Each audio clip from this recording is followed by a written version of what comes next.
Marathi big boss social media स्टारमुळे चांगलेच गाजलेले पाहायला मिळत आहे.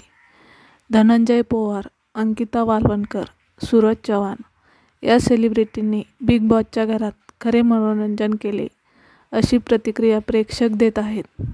या स्टारमुळे आम्ही हा शो बघतोय, असे प्रेक्षकांचे म्हणणे आहे.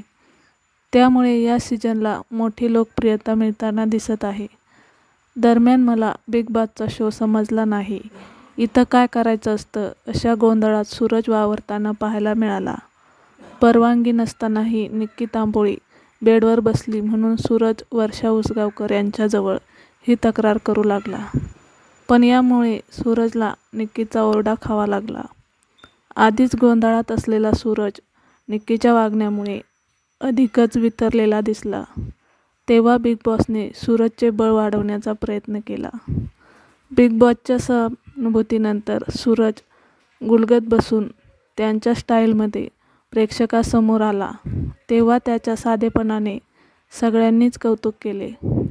पण सूरजला बिग बॉसच्या घरात दुय्यम वागणूक दिली जात आहे, असे मत चला हवा येऊ द्या फेम अंकुर वाढवेने दिली आहे. भांडी घासता येत नाहीत म्हणून अंकिता रडून ड्रामा करू लागली, तेव्हा सूरजला 2 वेळची भांडी घासावी लागली. याबद्दल अंकुरने नाराजी व्यक्त करताना म्हटले आहे की, 2ही टाईमचे भांडे, साफसफाई, चपला ज्या त्याच्या नाहीत तरीही सूरजने का करावं? सूरजसारखा काहीच होऊ शकत नाही.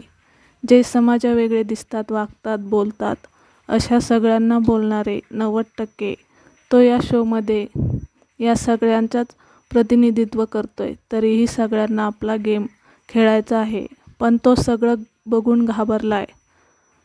होणाऱ्या भांडणापेक्षा हे लय बेकार आहे आणि एवढे सुंदर दिसणारे लोक असे का वागत असतील, कदाचित ह्यात तो अडकलाय. बाकी लोकांना भांडी घासता येत नाहीत म्हणून रडणारे आणि जरी तुझे जोडे नसतील तर बाजूला ठेव सांगणारे आणि माझे नाहीत मी नाही उचलणार म्हटल्यावर सूरजवर चढचढ चढतात.